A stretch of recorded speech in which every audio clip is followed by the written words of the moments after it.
अस्सलाम वालेकुम नाज़रीन, आज हमारे SBR न्यूज़ 24 के खुसूसी प्रोग्राम इस वक्त हमारे साथ मौजूद हैं।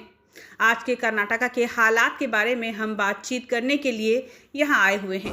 ये एंटी कन्वर्शन बिल का ऑर्डिनेंस इस संविधान का एक अपमान है, क्योंकि अभी विधानसभा और विधान परिषद अभी प्रोसेस में है। विधानसभा में ये पास होकर विधान परिषद में डिस्कस होने के बाद उधर ही पास हो सकता है। पास नहीं हो तो दूसरा विधानसभा आकर फिर उनका पास करने का हमारा कॉन्स्टिट्यूशनली और लेजिस्लेटिव में उसमें पावर है गवर्नमेंट के लिए। Without discussion with in the Vidhan Parishad bill like conversion anti conversion bill, उसका कैबिनेट में आधा घंटे में ये ऑर्डिनेंस पास करने का वो जरूर क्या है, इमरजेंसी क्या है, उसका उनका उद्देश्य क्या था। इसीलिए गवर्नर ऑर्डिनेंस को रिजेक्ट करना और विधानसभा विधान परिषद का संवैधानिक पावर क्या है, उनका रक्षण करने का रिस्पॉन्सिबिलिटी गवर्नर का है। हम गवर्नर को रिक्वेस्ट कर रहे हैं। एक बार हिजाब को लेकर, अजान को लेकर, हलाल को लेकर, आने वाले BBMP के इलेक्शन को लेकर, तो आपको क्या लगता है, इस बारे में आपका क्या कहना है सर? बीजेपी गवर्नमेंट का हर लॉ ये उद्देश्य दुरुद्देश्य था। Any government, good government, any law आने के समय उनका उद्देश्य अच्छा होना, मगर इधर गवर्नमेंट का हर बिल का उद्देश्य दुरुद्देश्य है। ये सिर्फ उनका इलेक्शन के बारे में वोट पोलराइजेशन और कंसोलिडेट करने के लिए ऐसी कानून आ रहा है और इनको इम्प्लीमेंट करने का क्या इच्छा भी उनको नहीं है। हम अलग अलग इशू में भी हम देखा है। अभी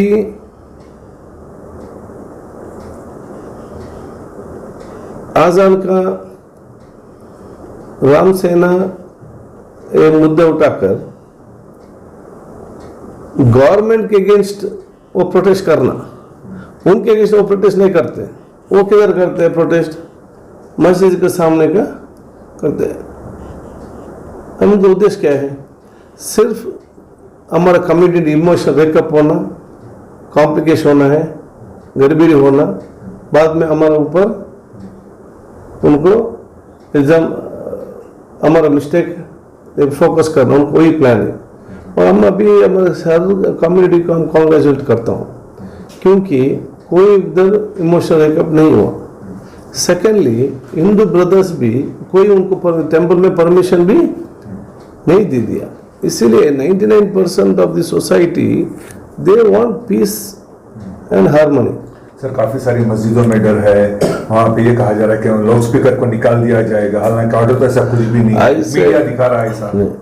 ऐसे अभी देखो, ऐसे कोई ही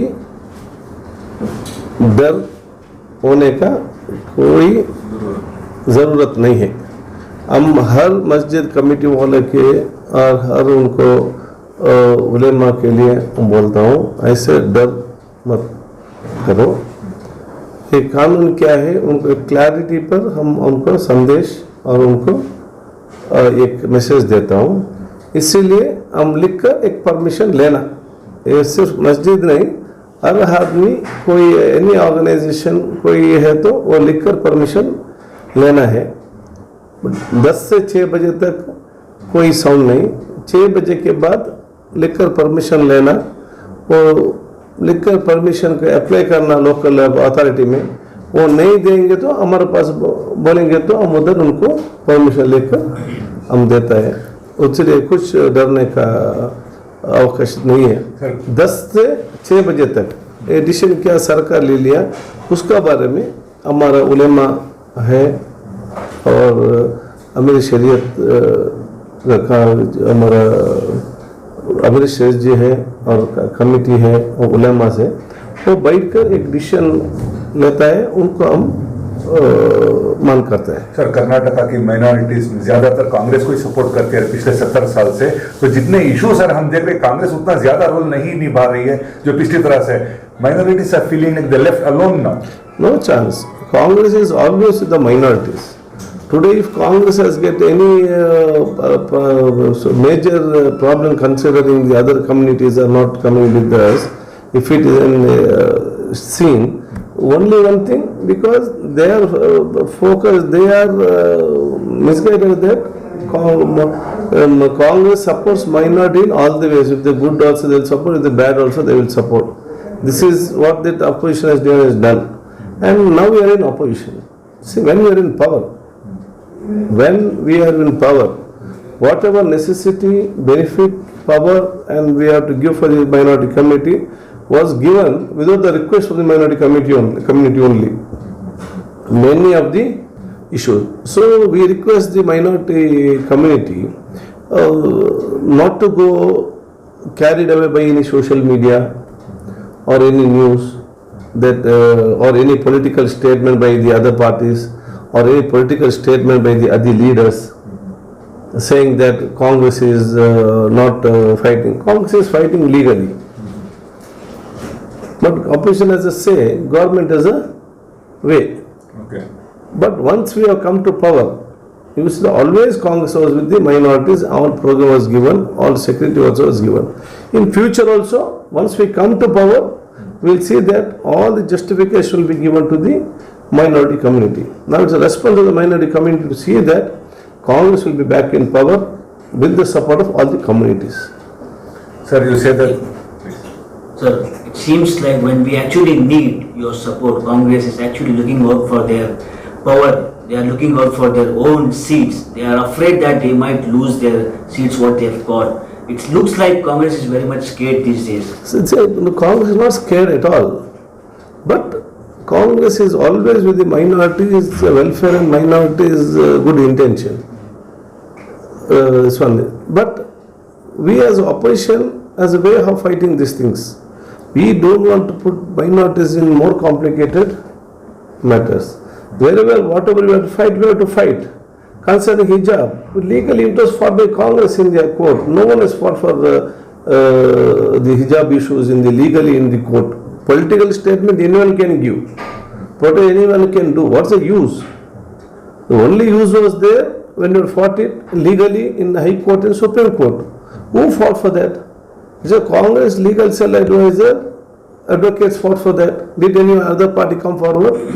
सर, कल जेडीएस का बहुत बड़ा प्रोग्राम होने वाला है जलधारा के नाम से। 4 लाख लोग जुड़ रहे हैं। सीएम इब्राहिम बड़े बड़े माइनॉरिटी फेस वहां पे जाने वाले हैं। क्या आपको लगता है कि कांग्रेस का वोट स्प्लिट, माइनॉरिटीज का वोट स्प्लिट हो जाएगा आने वाले चुनाव में? अभी बीजेपी का वही प्लान है। बीजेपी का 1 पॉइंट प्रोग्राम क्या है? कांग्रेस को हराना।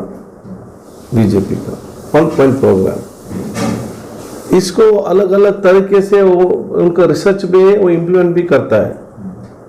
यूपी में मायावती को कैसे यूज किया, वैसे कर्नाटक में जनता दल को यूज करता है 1 पॉइंट प्रोग्राम।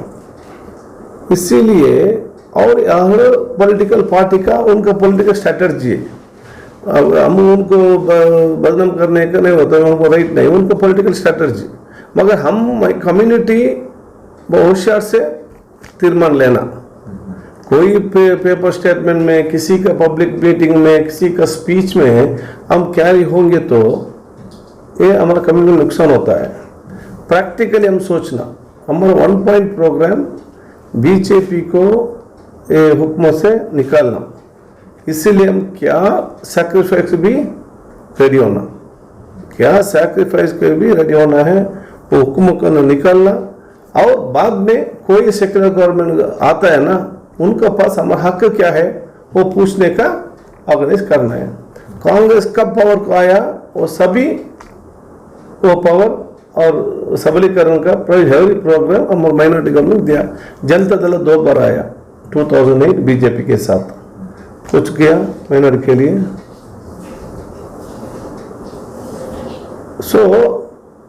कम्युनिटी आलोचना करना है, पावर में आने टाइम पर कांग्रेस भी था, जनता दल भी था, बीजेपी भी था. When the power was with the party, which party was behind minorities and social justice? वही माइनॉरिटी कम्युनिटी देखना है. ये सोशल मीडिया का, पेपर का, ये लीडर का स्टेटमेंट का, पॉलिटिकल स्टेटमेंट, वो देखकर हम कैरी हो गए तो वोट करेंगे तो वो कम्युनिटी को नुकसान होता है. इसीलिए हम बहुत होशियार से सोचना, ये कम्युनल फोर्स का निकालना है, सेक्युलर फोर्स चलना बैठना है. इसमें कांग्रेस ही है सबको, सिर्फ not only minorities, all backward minorities, Dalits and all the section of the society. सिर्फ कांग्रेस जस्टिस पहली बार भी दे दिया, इस बार भी देता है, भविष्य में भी सिर्फ कांग्रेस देगा. सर, आप कह रहे हैं कि यूनाइट होना है माइनॉरिटी से, लेकिन कांग्रेस खुद ही डिवाइडेड हाउस हो गया है, फैक्शनलिज्म आ गया है. सिद्धरामैया के एक कैंप है तो डीके शिव कुमार के एक कैंप है. कल भी चामराजपेट के एमएलए जमीर अहमद खान ने वोट किया है कि Siddaramaiah should be the next chief minister. How will you see this? से अभी सिद्धरामैया जी और डीके शिव कुमार एक है. कांग्रेस कौन चीफ मिनिस्टर होना है ये कांग्रेस हाईकमान ये डिसीजन करता. एमएलए का ओपिनियन लेता, एमएलए के ओपिनियन को हाईकमान फाइनल करके इधर ही वो अपॉइंटमेंट करता है. वो हमारा कांग्रेस का इतिहास है. 1993 में वीरप्प मोइली चीफ मिनिस्टर बन गया, कोई दिल्ली नहीं गया, सिर्फ एनवलप में नाम आया. एनवलप में ये कांग्रेस का इतिहास है. और कोई हमारा लीडर जमीर अहमद ऐसे एक ओपिनियन है, उनका पर्सनल ओपिनियन है. कांग्रेस में हर आदमी को इक्वल राइट है बात करने के लिए. सो उनका पर्सनल इच्छा है, वो पर्सनल ओपिनियन बोल दिया.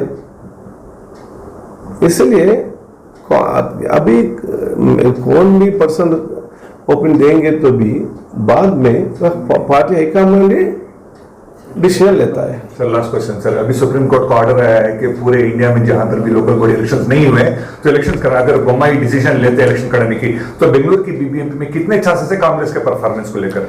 देखो, BJP is anti reservation and anti local body. वो डिसेंट्रलाइजेशन के अगेंस्ट है और रिजर्वेशन का अगेंस्ट. अभी देखो, हर समय बीजेपी पावर को आता है, रिजर्वेशन का प्रॉब्लम स्टार्ट, इलेक्शन डिले होने का प्रॉब्लम स्टार्ट. कांग्रेस गवर्नमेंट था वो प्रॉब्लम नहीं था ना. व्हेन बीजेपी आता है क्यों ये प्रॉब्लम स्टार्ट होता है, रिजर्वेशन का प्रॉब्लम, इलेक्शन डिले के. क्योंकि उनका एजेंडा क्या है, they are anti reservation and anti decentralisation. They want centralise politics. सिर्फ उनका हाथ में होना, वो डिसेंट्रलाइज के नीचे नहीं जाना. इसीलिए जिला पंचायत इलेक्शन नहीं है, तालुक पंचायत इलेक्शन नहीं, बीबीएमपी इलेक्शन नहीं. It is very shameful. क्योंकि फर्स्ट टाइम इन हिस्ट्री एक कोर्ट को जाकर एप्लीकेशन डालता, वो इलेक्शन करो, बीबीएमपी इलेक्शन करने के लिए ऑर्डर देता है कौन, सुप्रीम कोर्ट ऑर्डर देता है. Shameful on the part of the state. ये स्टेट गवर्नमेंट की जिम्मे दे देता, वो टाइम कब आता है इलेक्शन का, उससे सिस्टम प्रकार उनको इलेक्शन करने के लिए न्यू जनरल बॉडी इलेक्शन आना है और वो कौन उनका वोटर सिलेक्ट करता है, वो उधर रूलिंग आता है, वो उनका काम करता है. ये एक प्रोसीजर है. फर्स्ट टाइम लोग सुप्रीम हाई कोर्ट और सुप्रीम कोर्ट के एप्लीकेशन डाल के हम इलेक्शन करने का ऑर्डर दे दो पूछते हैं और सुप्रीम कोर्ट ऑर्डर देता है. It is shameful on the part of the Congress का परफॉर्मेंस क्या एक्सपेक्ट कर सकते हैं sir? Congress government will in BBMP, Congress will form the Bangalore BBMP election. क्योंकि हर आदमी बेंगलुरु में वो तक गए, they rejected BJP from the power. इसीलिए वो इलेक्शन आने के लिए इलेक्शन नहीं करते BJP. Thank you sir. Thank you. इसी तरह से बने रहिए हमारे साथ और देखते रहिए SBR News 24/7.